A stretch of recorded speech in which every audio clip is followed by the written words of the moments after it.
Coup de tonnerre dans le monde de la batterie avec une méthode innovante. 10 ans, 100 ans, 1000 ans. Jusqu'où s'arrêteront-ils? Il y a de quoi être déphasé, non?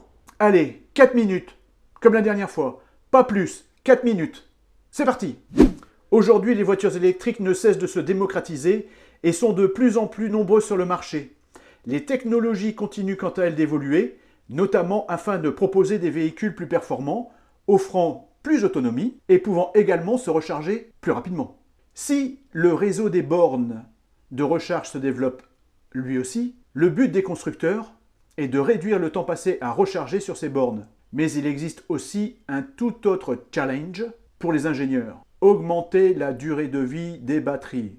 Ça a toujours été.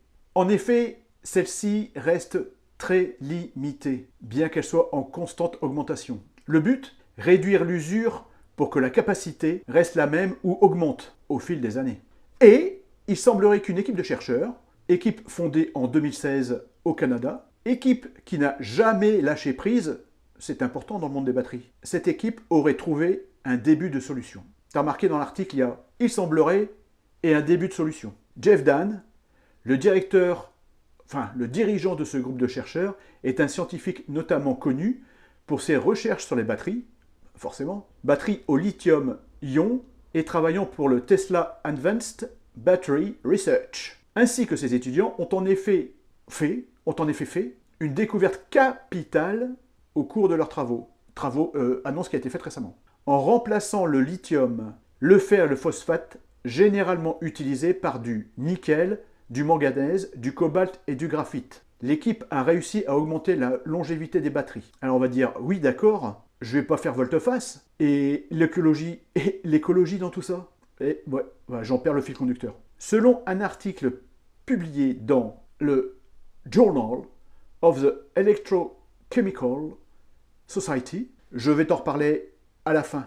Il est question ici d'une batterie à base de nickel, donc, comme je disais, est capable de conserver les propriétés des batteries actuelles, notamment en termes de temps de recharge, tout en affichant une résistance au temps inédite grâce à sa densité d'énergie plus élevée, favorisée par l'utilisation d'un électrolyte avec des sels de lithium purs. Pouvant contenir plus d'énergie que dans une batterie standard, celles développées par Jeff Dahn peuvent également encaisser bien plus de cycles de recharge. En théorie, ces nouvelles cellules pourraient fonctionner, roulement de tambour, je sens la tension monter, presque 100 ans, sous réserve que leur température ne dépasse pas les 25 degrés. C'est prometteur.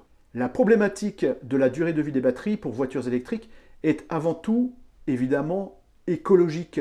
L'objectif étant de ne plus avoir à changer de batterie durant tout le cycle de la vie. Récemment, comme je l'ai indiqué dans cette excellente vidéo, que tu peux retrouver là et là, des scientifiques de l'Université de Michigan ont de leur côté réussi à créer un nouveau type de membrane à partir de Kevlar recyclé, celui-là même déjà utilisé dans les gilets pare-balles, qui pourrait aider au développement des batteries lithium-soufre. Ces batteries seraient jusqu'à 5 fois plus performantes que les modèles actuellement utilisés par l'industrie automobile pour une durée de vie d'environ 1000 cycles de recharge, c'est-à-dire environ 10 ans.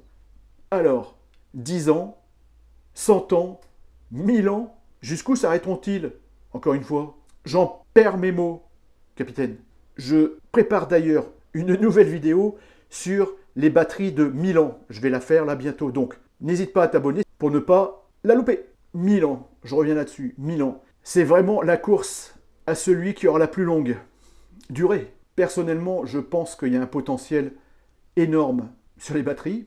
Ça va évoluer et ça évolue déjà très très vite. Pour ne rien omettre, je te mets le lien de l'article Journal of the Electrochemical Society sur mon site teslasympa.fr où tu peux également retrouver tous les bons plans et tous les accessoires que j'utilise sur ma Tesla. Donc n'hésite pas à aller voir sur ce site. Alors je te préviens, c'est un article costaud, hein. Amazing, comme ils disent. Bien détaillé. En commentaire, dis-moi ce que tu en penses. Est-ce que c'est du buzz ou pas du buzz? Encore une annonce qui va faire pfft, on en reparle dans 10 ou 20 ans. On tape dans une poubelle, bim, il y a 10 annonces qui s'enfuient. Ou alors, super bonne nouvelle.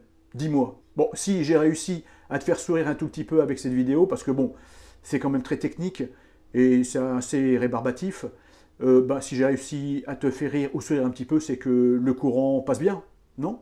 Allez, n'oublie pas de mettre un petit pouce bleu. Merci d'avoir regardé. À bientôt! Everybody get your fucking hands up.